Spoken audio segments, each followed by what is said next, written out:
I still remember the day I stumbled upon an obscure article about Norse paganism in a dusty old bookstore. The title, Rituals of the Damned, seemed innocuous enough, but as I delved deeper into the book's yellowed pages, I felt an eerie sense of unease creeping over me. It was as if the author had unwittingly opened a door to a realm best left unexplored. The article spoke of ancient Norse rituals, long forgotten and shrouded in myth, that promised unimaginable power to those who dared to perform them. The words danced across the page like skeletal fingers, beckoning me to learn more.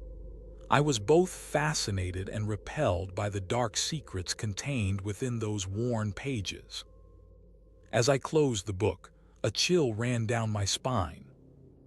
It was as if the air in the store had grown colder, heavier, and more oppressive. The fluorescent lights overhead seemed to flicker in sync with my racing heart, casting an otherworldly glow over the rows of books. I knew then that I had to investigate further, to uncover the truth behind these sinister rituals. That night, as I lay in bed, my mind reeled with questions and doubts. Was it mere curiosity or a primal urge that drove me to delve into this forbidden knowledge? The lines between reality and myth began to blur, and I couldn't shake the feeling that I was being watched by unseen eyes. I tossed and turned, my thoughts consumed by the prospect of unlocking secrets hidden for centuries. And when I finally drifted off to sleep, it was with a sense of foreboding, as if I had unwittingly set in motion a chain of events that would forever alter the course of my life. I spent the next few days devouring every book and article I could find on Norse mythology. The more I read, the more I became convinced that there was a sinister force at play, one that had been hidden in plain sight for centuries. The stories of the Aesir gods, the Vanir goddess Freyja, and the mighty Thor seemed like mere fantasy to me now. A thin veil hiding a dark reality that lurked just beyond the edge of our perception. As I delved deeper into the world of Norse mythology, I began to notice strange symbols etched into the pages of my books. They looked like ancient runes, but they didn't seem to match any language I'd ever seen before. I felt a shiver run down my spine as I realized that these symbols might be more than just decorative. They might hold the key to unlocking the secrets of the Norse gods. I spent hours poring over ancient texts and online forums, searching for any mention of these mysterious runes. And then, one night, I stumbled upon a cryptic message on an obscure forum thread. The truth is hidden in plain sight. Look to the poetry of the Poetic Edda for answers. I was skeptical at first, but something about those words resonated with me. I spent the next few days poring over the Poetic Edda, searching for any mention of these runes or a connection to the dark forces I'd been reading about. And then, one line stood out to me. Where shadows dance and darkness reigns, the gods of old do whisper secrets in vain.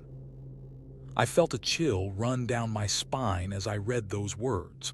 What did they mean? And what were the shadows that danced in the darkness? As I lay in bed that night, I couldn't shake the feeling that I was being watched by unseen eyes. The symbols on my books seemed to leer at me from the shadows, taunting me with secrets that only they knew. I tried to convince myself that it was just my imagination playing tricks on me, but deep down, I knew that something was off. The world of Norse mythology had become a doorway into a realm beyond our own, and I was now standing at its threshold, staring into the abyss. I had been researching the cult for weeks, poring over online forums and social media groups. I knew that they were a secretive organization, but I was determined to get closer to the truth. One night, I decided to attend one of their meetings, hoping to blend in and gather information. I arrived at an abandoned warehouse on the outskirts of town, my heart racing with anticipation. As I entered the dimly lit room, I saw them, a group of people gathered around a large stone altar, their eyes fixed on some unseen point beyond me. They turned as one, their faces blank and expressionless, and I felt a shiver run down my spine. One of them stepped forward, a tall, imposing figure with piercing blue eyes. "Welcome," he said, his voice low and gravelly. "We've been expecting you." I tried to play it cool, but inside I was panicking. How did they know I was coming? What did they want from me? The figure handed me a cup of steaming hot tea, and I took it gratefully, trying to calm my racing heart. As we sipped our tea in silence, I noticed that the others were all wearing strange symbols on their skin, intricate patterns that seemed to pulse with a malevolent energy. I felt a creeping sense of dread as I realized that I was among people who worshipped something far more sinister than any god or goddess. The blue-eyed figure leaned in close, his breath cold and rank. "We have been waiting for someone like you," he whispered. "Someone who is willing to see the truth." I swallowed hard, trying to keep my voice steady. "What truth?" I asked, but he just smiled, a cold, mirthless smile. "The truth about the old gods," he said, "and what they demand of us in return for their favor." As he spoke, the room seemed to grow darker, as if the shadows themselves were closing in around me.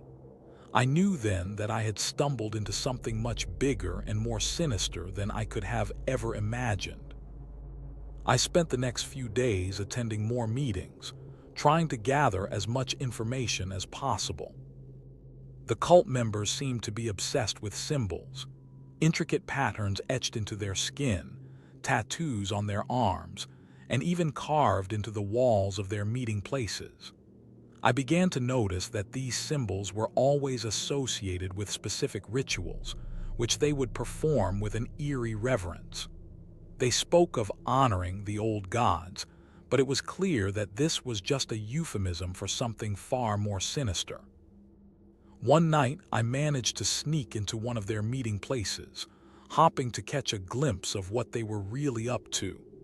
I hid in the shadows as they gathered around the altar, their eyes closed and their hands raised to the sky.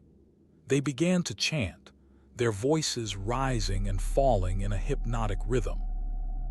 As I watched, transfixed, they started to draw symbols on the ground with their fingers, dark, swirling patterns that seemed to pulse with a malevolent energy. The leader of the cult stepped forward, his eyes blazing with an otherworldly intensity. "We call upon the power of hell," he intoned, his voice dripping with reverence. "We call upon the darkness that lies within." As he spoke, the air in the room seemed to grow colder, as if the very presence of evil was drawing closer. The cult members began to chant again, their voices growing louder and more frenzied. I knew then that I had stumbled into something truly malevolent, a dark cult that worshipped forces beyond human comprehension. And as I watched, frozen in horror, they summoned forth a presence from the depths of hell itself. I'll never forget the day I met the Freya's chosen. They were gathered at a secluded clearing, surrounded by ancient trees that seemed to lean in as if listening to our conversation. The air was heavy with an otherworldly energy, and I could feel their presence even before they spoke. "You're here because you've been chosen," one of them said, her voice like honey dripping on warm silk. "Freya herself has selected you for a special purpose." I felt a shiver run down my spine as she stepped closer, her eyes gleaming with an unsettling intensity. She was beautiful, but there was something wrong about her, something that didn't quite add up. The other members of the cult seemed to be enthralled to her, their eyes glazed over like statues. "What do you need from me?" I asked, trying to keep my voice steady.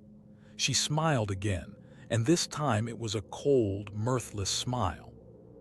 "We need your soul," she said, her voice dripping with malice. "And in return, we'll grant you unimaginable power." I laughed, thinking they were joking, but the look in her eyes told me otherwise. This wasn't a joke. This was reality. And as she reached out to touch my skin, I knew that I had made a terrible mistake by getting involved with this cult. But it was too late now. She had already taken hold of me, and nothing would ever be the same again. I was rummaging through the dusty shelves of an old library when I stumbled upon a hidden compartment. Inside, I found a collection of ancient texts that seemed to be from another era. The pages were yellowed and crackling with age, but as I opened them, I noticed that the words seemed to shimmer in the dim light. It was as if they held secrets and knowledge that had been lost for centuries. As I delved deeper into the texts, I discovered references to a forgotten pantheon of gods and goddesses, each with their own unique powers and abilities. The more I read, the more I became convinced that these texts were the key to unlocking the mysteries of the cult. I spent hours poring over the pages, taking notes and making connections between the various symbols and rituals described within. It was as if I had stumbled upon a hidden code, one that would reveal the truth about the cult's true intentions. But as I read on, I began to realize that some secrets were better left unspoken. The text spoke of ancient pacts and blood sacrifices, of forbidden knowledge that could never be fully understood. And yet, I couldn't help but feel drawn to it, like a moth to a flame. It was as if the cult had been waiting for me all along, guiding me towards this revelation. I knew then that I had to be careful, that the secrets I uncovered would change everything. I had been researching the cult for weeks, poring over every book and article I could find. But despite my best efforts, I couldn't shake the feeling that I was being watched. It started with small things, a faint noise in the hallway, a shadowy figure darting around the corner of my eye. At first, I dismissed it as mere paranoia, but as the occurrences continued, I began to feel a growing sense of unease. One night, I decided to take matters into my own hands and set up a stakeout, determined to catch a glimpse of the mysterious figure. I parked my car in a deserted spot on the outskirts of town and waited, my eyes scanning the darkness for any sign of movement. And then, just as I was starting to drift off to sleep, I saw him. He was standing across the street, his face obscured by the shadows. But there was something about him that seemed off, like he was watching me with an intensity that went beyond mere curiosity. I felt a shiver run down my spine as our eyes met, and for a moment we just stared at each other. He didn't move or speak, but I could sense his gaze like a physical presence, weighing me down. And then, just as suddenly as he had appeared, he vanished into thin air. I was left sitting alone in the darkness, wondering if it had all been just a product of my imagination. But deep down, I knew that I hadn't seen him at all. He was out there, watching me, waiting for his moment to strike. I had been investigating the cult for weeks, following a trail of clues that led me deeper and deeper into the woods. I was determined to uncover their secrets, no matter what it took. As I walked, the trees seemed to close in around me, casting long, ominous shadows on the ground. I felt like I was being watched, but every time I turned to look, there was no one there. Suddenly, the air seemed to ripple and distort, like the surface of a pond hit by a stone. I stumbled, my foot catching on a hidden root. As I fell, the world around me seemed to go dark, as if a veil had been pulled over my eyes. When I came to, I was lying on the forest floor, my head throbbing with pain. But it wasn't just the physical pain that was bothering me. Something felt off, like I was different. My senses seemed heightened, and I could feel the weight of the forest bearing down on me. I struggled to my feet, determined to get out of there as quickly as possible. But as I turned to leave, I saw it. A figure, tall and imposing, standing just beyond the tree line. Its face was twisted into a grotesque grin, and its eyes seemed to burn with an otherworldly energy. I tried to run, but my legs were frozen in place. The figure began to move towards me, its pace slow and deliberate. I knew then that I was doomed. The last thing I remembered was the feeling of cold, clammy hands grasping for me, pulling me back into the darkness. I had been investigating the cult for weeks, following a trail of clues that led me deeper and deeper into the woods. But as I delved further into the mystery, I began to realize that something was very wrong. The symbols etched into the trees seemed to be watching me, and the air was thick with an unsettling energy. I started to feel like I was being herded towards some unknown destination, like a sheep being led to the slaughter. One night, I received a package in the mail. Inside, I found a small, intricately carved box with no return address. The box was adorned with the same symbols I had seen on the trees, and it seemed to pulse with an otherworldly power. As I opened the box, I was hit with a wave of visions and images that seemed to be from another world. I saw rituals performed in dark forests, and human sacrifices carried out with cold calculation. I saw the cult members gathered around their leader, their eyes wild and unhinged with madness. And I saw myself, standing at the center of it all, being drawn deeper into the darkness. The visions were so real that I felt like I was living them, like I was right there in the midst of the cult's twisted rituals. When the visions faded, I was left feeling shaken and disturbed. I knew then that I had to get out of there before it was too late. But as I turned to leave, I saw something that made my blood run cold. On the wall opposite me, scrawled in red letters, was a message. I stood frozen in terror as I gazed upon the cult leader. His eyes seemed to bore into my very soul, and his presence was like a cold wind that cut through me. But I knew I couldn't back down now. I had to confront him, no matter the cost. I took a deep breath and stepped forward, my voice shaking with determination. "You're not going to use me for your twisted purposes," I spat at him. The cult leader chuckled, his eyes glinting with amusement. "Oh, but you already are," he said, his voice dripping with malice. He raised his hand, and the air seemed to thicken with an eerie energy. I felt a surge of fear, but I refused to back down. I knew that if I gave in now, I'd never be able to escape the cult's clutches. With a surge of adrenaline, I launched myself at him, determined to take him down and shatter the cult's hold on me once and for all. The two of us clashed in a flurry of punches and kicks, our movements lightning fast as we struggled for dominance. But despite my best efforts, I couldn't seem to gain the upper hand. The cult leader was stronger, faster, and more agile than I'd ever imagined. He landed blow after blow, each one sending me crashing to the ground. As I lay there, dazed and exhausted, the cult leader loomed over me, his eyes blazing with triumph. "You should have stayed hidden," he sneered at me. But just as all hope seemed lost, a loud crash echoed through the room, followed by the sound of gunfire.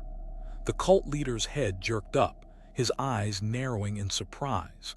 And that was all the time I needed. With a surge of newfound strength, I launched myself at him once more, determined to put an end to this twisted game for good. As I struggled to get back to my feet, I saw a figure emerging from the shadows. It was a woman with long, curly brown hair and piercing green eyes. She was dressed in a black leather jacket and carried herself with an air of confidence that commanded attention. "Who are you?" I asked her, still trying to catch my breath. "My name is Sarah," she replied, her voice firm and authoritative, "and I'm here to expose the truth about this cult." With a flick of her wrist, she pulled out a phone and began dialing a number. "I've been tracking these people for months," she said. "I know all about their twisted rituals and human sacrifices, and I have proof." The cult leader's eyes narrowed as he realized what was happening. He reached into his pocket and pulled out a small device that looked like a miniature TV set. With a snarl, he pressed a button, and the room was filled with images of people who had been recruited by the cult. They were all smiling and happy, but there was something wrong about them, something that made my skin crawl. Sarah's eyes scanned the images, her face growing more and more pale. "This is it," she whispered. "This is the proof we need." With a deep breath, she turned to me. "We have to get out of here now," she said. "The cult will stop at nothing to keep this secret buried." We grabbed our things and made a run for the door, but it was too late. The cult had already mobilized their security team. We were surrounded by black-clad figures who moved with an unnerving precision. "We're going down," one of them growled, his hand reaching for me. But Sarah was ready. With a fierce cry, she launched herself at the men, taking them down one by one. I followed close behind, my heart pounding in my chest. We fought our way out of the cult's headquarters, determined to expose the truth and bring these monsters to justice. But as we emerged into the bright sunlight, I couldn't shake the feeling that we just scratched the surface of something much bigger and much darker. As we emerged from the cult's headquarters, I couldn't shake off the feeling that our actions would have far-reaching consequences. The cult leader was taken into custody, and Sarah was hailed as a hero for exposing the truth. But I knew that this was only the beginning. The media frenzy surrounding the cult's activities was intense, with reporters and camera crews swarming around every corner. I became an unwitting celebrity, with my name and face plastered on every newspaper and magazine cover. But as the days turned into weeks, I began to realize that the cult's influence went far beyond the realm of human sacrifice and mind control. Their reach had spread into the highest echelons of power, with corrupt officials and business leaders implicated in their crimes. I found myself at the center of a maelstrom, with demands for testimony and interviews pouring in from every direction. I tried to keep my head down, but it seemed like no matter where I went, someone was waiting for me, eager to ask me about the cult and our role in exposing their secrets. Sarah was by my side throughout it all, her calm and collected demeanor a beacon of comfort in the midst of chaos. But even she couldn't shield us from the consequences of our actions. The cult's loyal followers had vowed to take revenge on those who had brought them down, and we became the targets of a deadly game of cat and mouse. We went into hiding, constantly looking over our shoulders as we waited for the other shoe to drop. But even in the safety of our temporary refuge, I couldn't shake off the feeling that we were living on borrowed time. The cult's influence was like a cancer, spreading its tendrils into every aspect of society. As the days turned into weeks and the weeks turned into months, I began to realize that the true horror wasn't just the cult itself, but the darkness that lurked within human hearts. The desire for power and control, the willingness to do whatever it took to achieve those goals, these were the things that truly frightened me. And yet, even in the midst of all this chaos and uncertainty, I found a sense of purpose. I knew that I had made a difference, that my actions had helped to bring down a monstrous organization that had preyed on the innocent for far too long. But as I looked around at the ruins of our world, I couldn't help but wonder what the future held. Would we ever be able to rebuild and recover from this trauma? Or would the cult's legacy continue to haunt us, a constant reminder of the darkness that lurked in every corner of human society?